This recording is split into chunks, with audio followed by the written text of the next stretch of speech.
Hey, everybody, it's Tommy Canale, and welcome back to Before the Lights podcast, the show that tells you how they made their mark.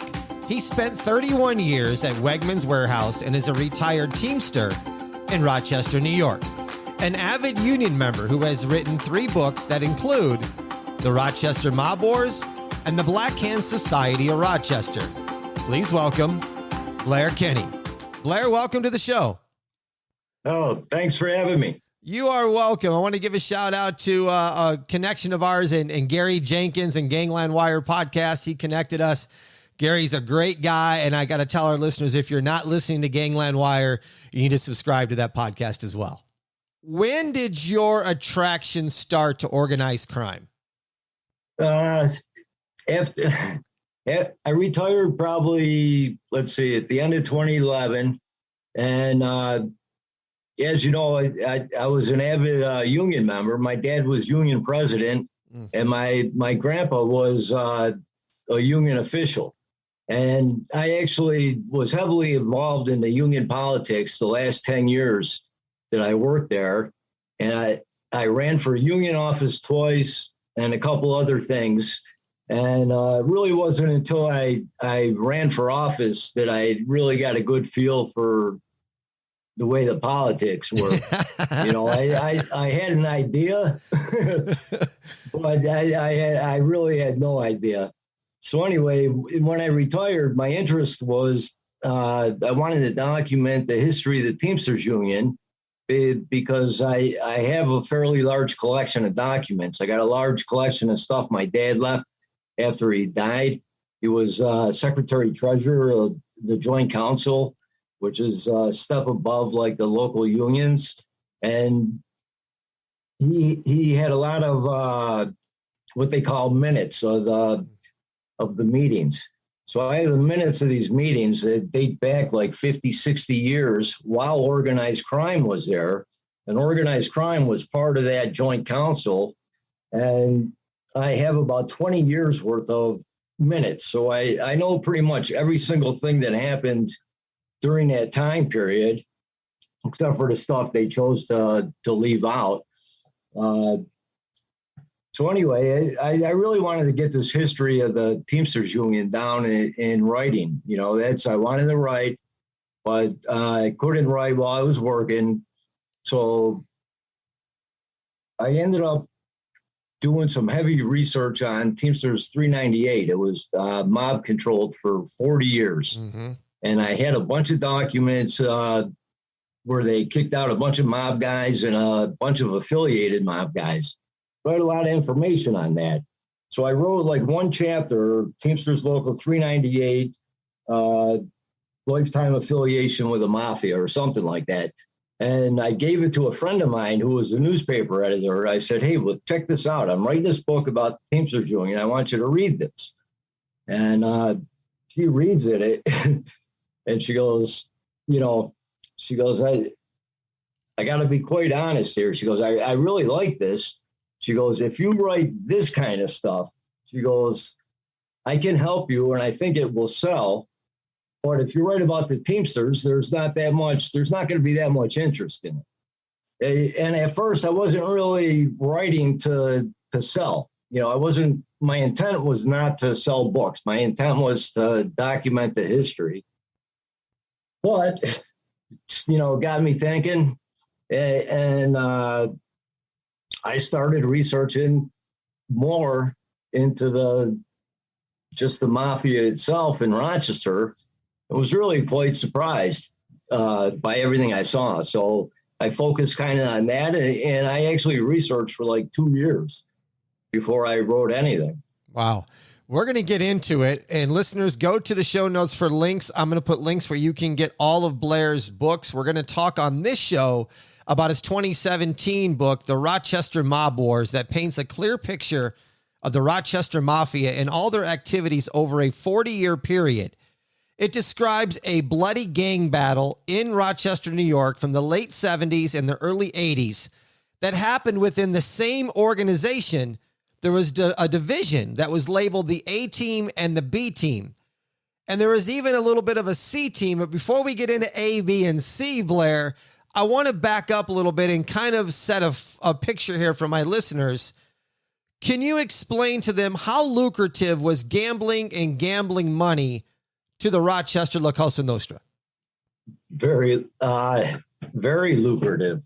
You know, I don't have exact numbers, but I do recall research. When I was researching, I did find this one newspaper article. It was 1948, and that was the year that both of the mob bosses in Rochester died in 1947. And the following year, both their sons were arrested in separate incidents for huge gambling operations. Well, there's the one kid, they had documentation that he was making $10,000 a day bank deposits. And this is in 1948. So I would have to assume based on that they, you know, it was fairly lucrative to them. Mm-hmm. It led to the disappearance of John Broadway Cavagrotti, who was last seen on September 21st, 1967, with Sammy G. Gingello. Was that over debt? I actually couldn't tell you for, you know, positively, but I believe they were gambling partners at one time, and I think it was probably over some gambling debts. That it's an unsolved homicide. He was last seen with Sammy G, and after his disappearance, Sammy G kind of took over his gambling operation. You know, so connecting the dots, Sammy G was the prime suspect in the murder. He was never charged.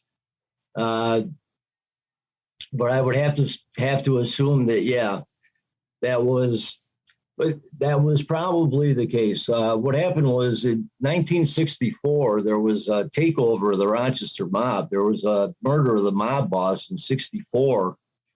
And Frank Valenti came in from Pittsburgh. And one of the reasons he came in was the previous boss wasn't enforcing the payments. There was a lot of freelancers operating in Rochester. So after Jake Russo was murdered in 64 and Valenti took over, he was very stringent on every single gambling operation in Rochester. He set a price on every single operation, whether it was loan shark or not loan sharking, whether it was gambling joints or numbers or whatever.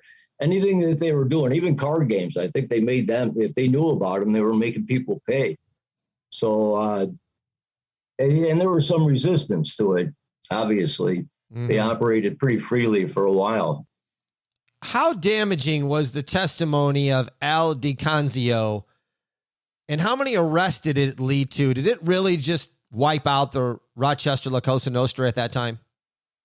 El DiCanzio was one of the early informants, and yes, it was very damaging. But I think more so there was two brothers. One was made and one was not, and it was Monaccino, Angelo Monaccino, and his brother's name was Charles. But it was through DiCanzio that I think that Monaccino's got named, and their testimony virtually wiped out, you know, or really began the mob wars. And right, and that's kind of where I was going with it, Blair, is, you know, that testimony, apparently everybody thought, okay, that eliminated the leadership of the Rochester mob, but really the Alphabet Wars started in September of 77. And the event that led to this big mob war within itself was there was some mob guys that were released from prison for the murder of Vincent the Hammer Massaro after it was discovered that police fabricated evidence used to convict them. When they got released, what happened that started this mob war? Actually, it started just prior to that. They were released in January. A few months prior to that, there was a big meeting at one of the mob hangouts, and basically the group of guys were telling the guy that was left in charge, the acting boss, informing them that these guys were getting let out of prison, and he was all done as boss. And his response was that he had no intention of stepping down. So now you have maybe, I don't know, 15, 20 guys in this bar, and immediately one of the guys slugged the acting boss of the mob that wouldn't step down, knocked him off a bar stool. Another guy grabbed one guy, stuck a gun in his mouth, and threatened to blow his head off, and they beat up a couple guys. After that, they all went into hiding after that incident. And it was like 3 months later, they were let out of prison. And then immediately there was attempts made on Sammy G's life almost immediately. How difficult was it, Blair, to keep track of who was on what side? Who was on the A team? Who was on the B team? I don't think it was very difficult at all. Okay. It was pretty clear cut who was on what side? Yeah, pretty much. When Sammy got out of prison, he actually called a meeting of everybody that was, he wanted to see who was on his side. And if you didn't show up at that meeting, it was a pretty clear indication that you were not on his side. And they already knew some of the players anyway. I do have to say, I start my book out by stating that this was the beginning of the Mob Wars. And I was corrected by one of the participants at my first book signing, or one of my first book signings. He shows up in my book sign and introduced himself. He was on the B team, and he says, I just wanted to introduce myself and tell you that, he goes, the Mob Wars actually started in 1972 when they killed my uncle. And I said, Okay. So I have to stand corrected on, how I started the book. I didn't know any better at the time. There was actually a split years earlier when there was another mob takeover in 72, and they were forcing out Frank Valenti, and the guys that were forcing him out wanted to kill him. But you can't just kill a guy, because he was been a boss. He was at Appalachian in 57. You just can't kill them people. And they didn't get permission. They told him you can't kill him. So what they ended up doing was killing his bodyguard to send a message to him. And after that, he kind of stepped down from being boss. But anyway, the guy they killed, his brother and his nephew, were still made guys in the same mob, And there was a little split also because they had the guy they killed was running a special crew that was kind of causing some friction anyway. These guys were doing special jobs and not sharing the proceeds. Was there any way that this mob war could have been avoided after that incident? It very, very well could have been avoided. I mean, the most would have been, okay, the top three bosses are getting out of jail. It was the boss, the underboss, or actually the boss, the underboss, the consigliere, and the two captains were all getting out of jail. So all he had to do was say, okay, I step down, I'll fall back in line and take my, my previous position. And there probably would not have been any problems. I mean, they actually took the offensive in trying to murder Sammy G, and then they started blowing up the gambling parlors to cut off the revenue. Yeah, speaking of Sammy G, there was a decision to put a hit out on him. They had 5 unsuccessful attempts on Sammy G's life, and then in April, they finally killed him from a car blast that actually blew his leg off and very nasty car bomb. But what do you know, Blair, about these 5 unsuccessful attempts? I mean, how do you miss a guy 5 times? Well, because it was kind of stupid. The one time they planted a bomb in a snowbank because they knew that it was the route from the parking lot to this bar that they frequented, and they figured they had to park their car and walk down the sidewalk to get into this bar. So when they were walking down the sidewalk to get into the bar, they detonated the bomb, and the timing was off, and it blew one of the guys off his feet, but didn't really injure him. So that was one of the attempts. And then another one of their other attempts was they had a bomb, and they had a suitcase bomb, or like a attaché case bomb, and they were going to leave it. They were going to leave it at the telephone booth inside this bar.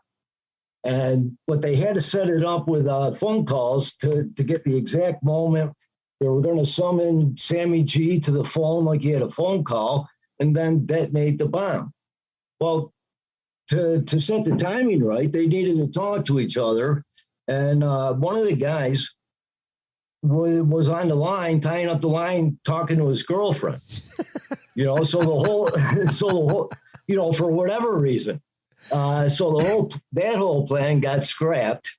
And I'm not real familiar offhand with the other attempts, but I mean, that's enough. I mean, these guys got to get it together. I mean, they finally did. And when they got him really good. But I mean, when you're missing, I mean, some of these things are just kind of comical looking back on what were you guys doing?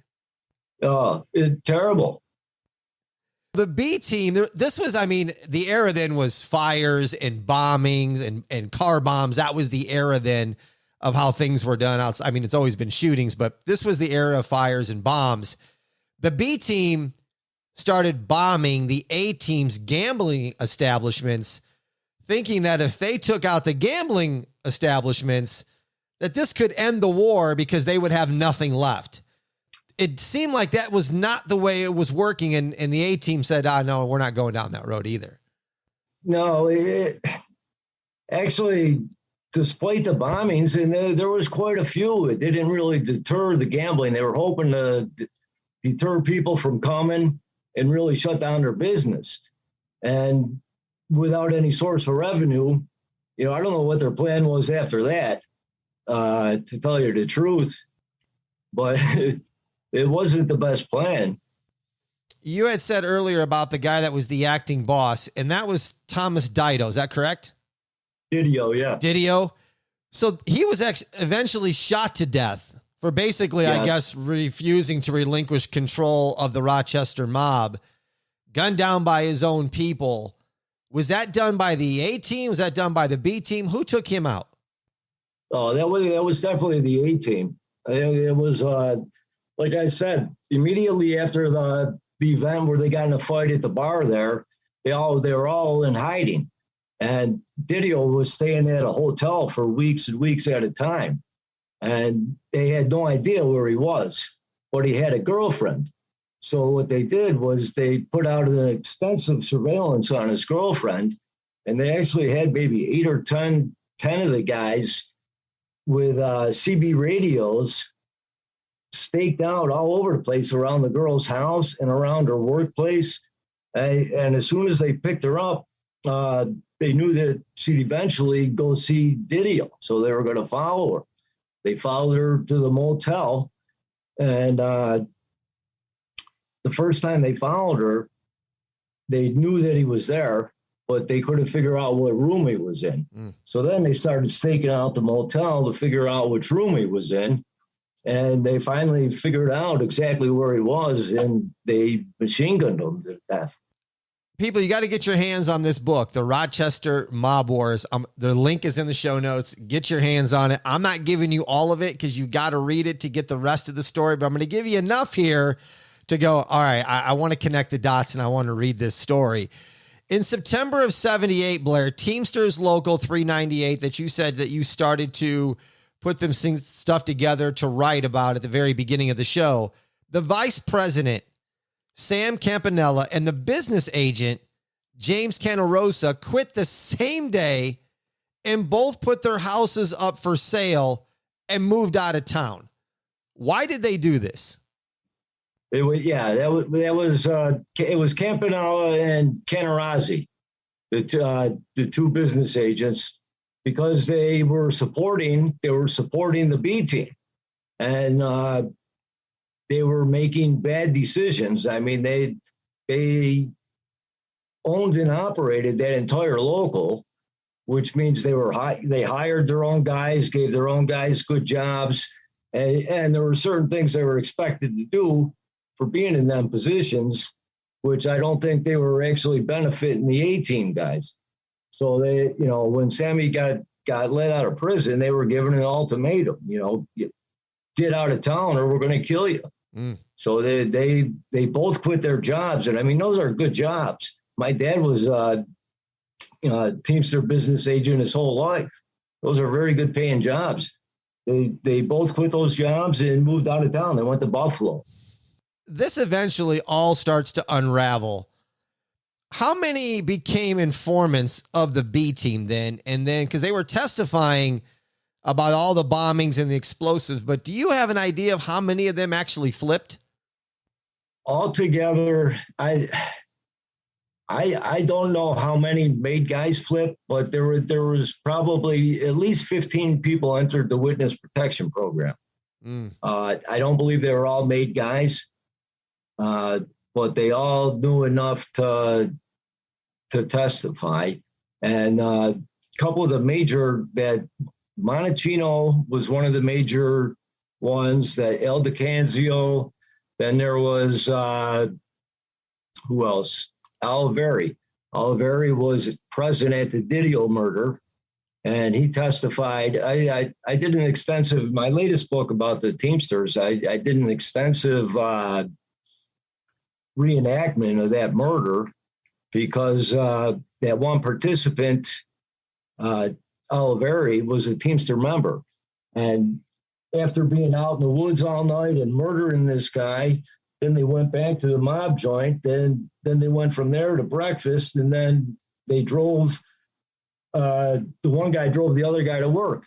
After being awake all night. Well, his job was a parts chaser on a Teamsters job site, which basically meant you didn't have to do anything unless one of the trucks broke down and you had to go get a part. So, but anyway. There were seven defendants in this mafia bombing trial, pled guilty and faced up to 20 years for each offense. They were sentenced anywhere from 2 to 30 years. Blair, I mean, we talked about when they got out of prison, it was due to police fabricating evidence. Through all this, were there some dirty cops that got rung up on this as well? Yeah, there was definitely some dirty cops that they put the whole hierarchy of the mob guys. I think there's 7 of them actually got convicted, and they spent 14 months in prison. And one of the detectives apparently developed a conscience and told somebody that they fabricated evidence. The whole thing broke down, and several people were convicted for being bad cops. I mean, they had people testifying to things that didn't happen. They had cops saying they were surveilling houses, and they fabricated notes saying, "Hey, here's my notes that I took that day." They never took those notes. They had a guy that was working the lie detector test, altering the results of the test in exchange for overtime pay. I mean, it was a fairly extensive. And then Bill Mahoney was convicted of civil rights violations. So yeah, there was and cops. Oh, I forgot there was cops. Mob guys would give a lot of the cops. They give them guns, liquor, stolen merchandise, and so some of the cops got screwed for that. Mm-hmm. I don't know what the numbers were, but it was quite a few. Yeah, that was the era then. That all happened. Things things just fell off trucks and ended up at people's houses. Nobody knew how it got there.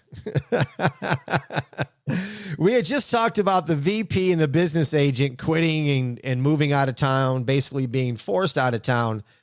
But then that didn't end the problems with the Teamsters, because a couple years later, the boss and local Teamsters president, John Fiorino, was killed. Was that over the same situation? He refused to leave, or was that tension over something else? No, actually, that was John Fiorino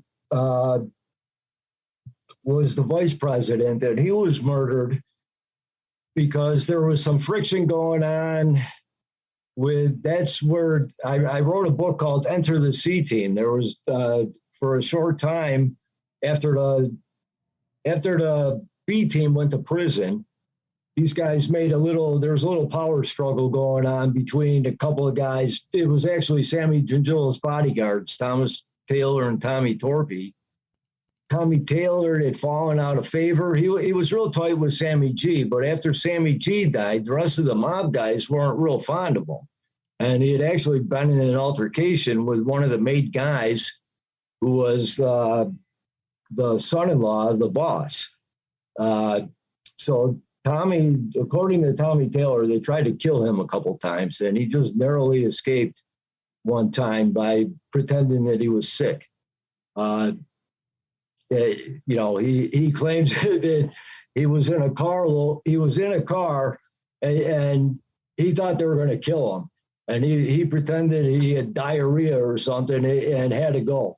And the other guy was running a gambling parlor, and John Fiorino was the messenger to tell him that he needed to pay his vig. And he was the guy running the joint was refusing to pay because he had been doing it for years, and he had been tight with them guys for a long time. But things changed when Sammy died, so they both thought that they were going to eventually be in trouble. And what they ended up doing was they hired Joe Sullivan, a hitman from New York City, to come in. He killed Fiorino. So it was kind of like a preemptive murder. Torpy and Taylor were not the ones that killed Fiorino. Not personally, no. They hired Joe Sullivan, Mad Dog Sullivan. Taylor had been in prison with him for a number of years, and they were friends. And Sullivan had actually done anywhere between 5 and 20 murders, for other mob guys in New York City. Explain then to me and my listeners the significance of the death of Carl Didio and who he was. Tommy Didio? Yeah, was it Tommy or Carl? Tommy. Tommy Didio? The one they machine gunned? Yes. I don't know if it didn't end anything. They just killed him because he was the boss. They refused to step down. They murdered him. There wasn't really, they continued on until those guys really went to prison. It really didn't do anything. The war just continued to go on. Yeah, no, the war basically went on until several guys have been killed, and then most of the entire B team had went to prison in 1980 for weapons and bombing and conspiracy. And then in 1982, Torpy and Taylor, after they were arrested almost immediately, maybe 6 months after, for killing Fiorino. That was the C team. And then the A team went to prison, and a whole bunch of them went to prison in 1984 for basically the Jimmy the Hammer murder in 73 and conspiracy. What happened was they charged them under the RICO statute, and because they couldn't charge them with a murder of Jimmy the Hammer Macero, because two of the guys that were testifying were participants in the murder, and they needed an independent corroboration to convict them. And that's actually what started the first trial. When the first trial, that's why they fabricated evidence to put him in prison. Well, several years later, they convicted him under the RICO statute, and the evidence, the requirements for the evidence was different.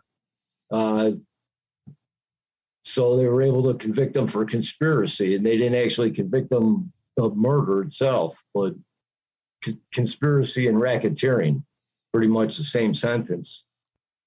The attempted murders on Sammy G wasn't the only person that got attempted murder on multiple times, because Captain Thomas Marotta, sometime in the early 80s, was shot for the second time in 7 months. The first time was in April when he was shot 6 times and then 3 times in the chest from 8 feet away, and he survived both times. I don't know how they didn't kill this guy, but if this guy had 9 lives, he had 9 lives.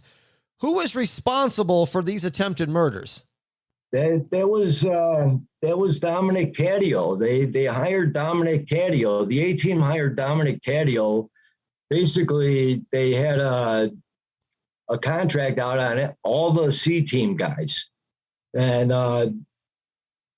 they actually killed 3 of Dominic Taddeo killed 3 guys that were associated with the C-team.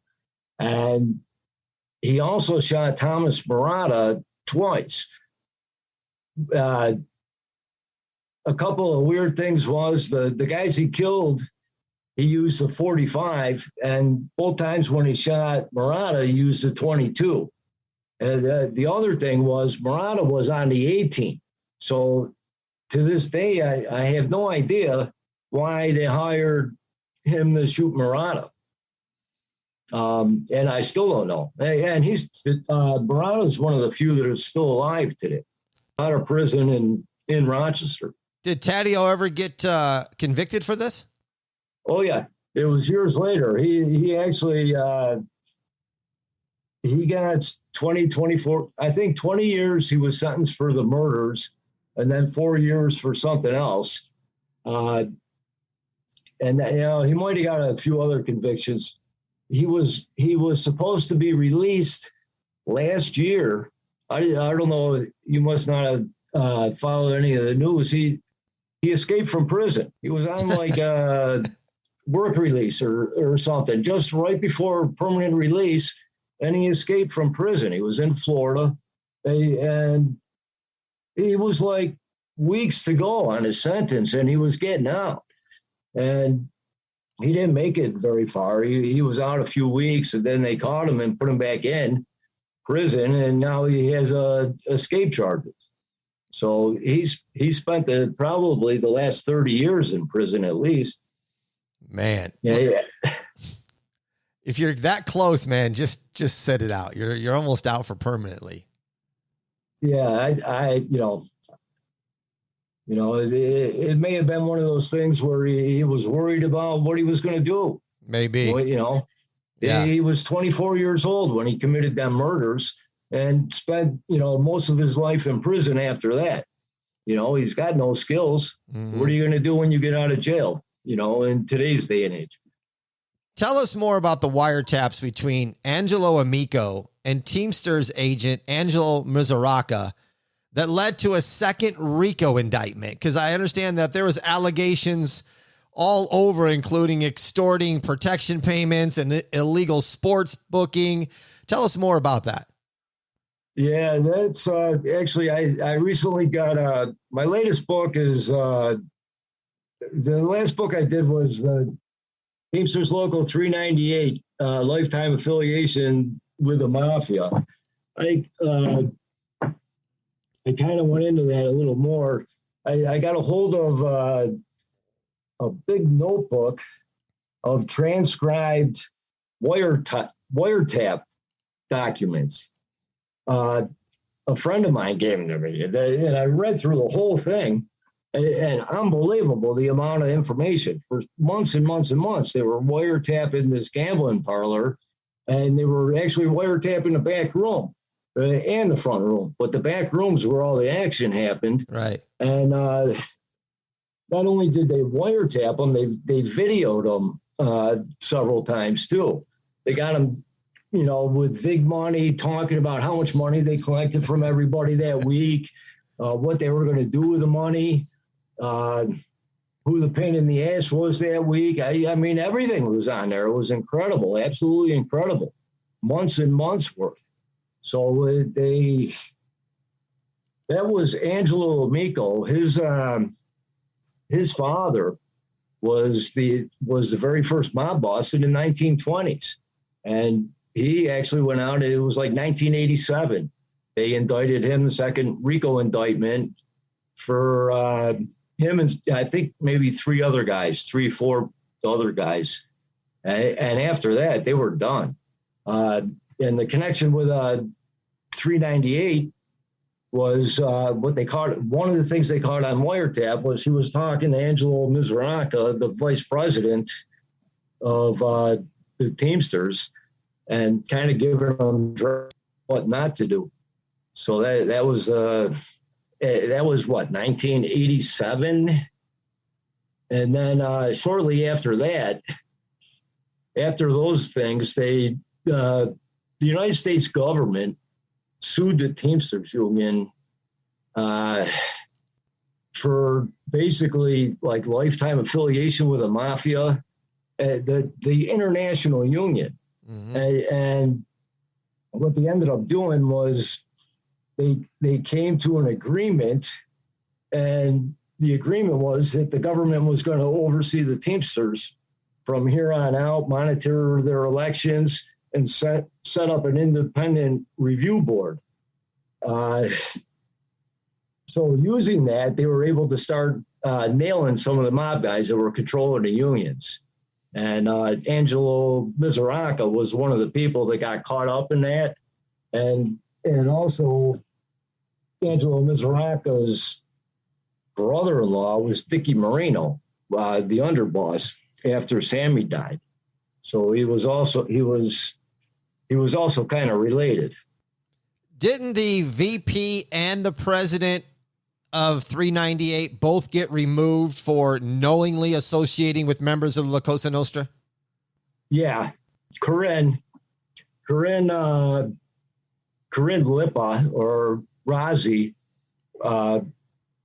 whatever her, I think one was a married name, one's a maiden name. She was dating Anthony Gingello at the time. I mean, that was just one thing. She didn't get removed for that, but Anthony Gingello was Sammy G's brother, who was a made guy. They were both made guys. And she pretended like she didn't know anything.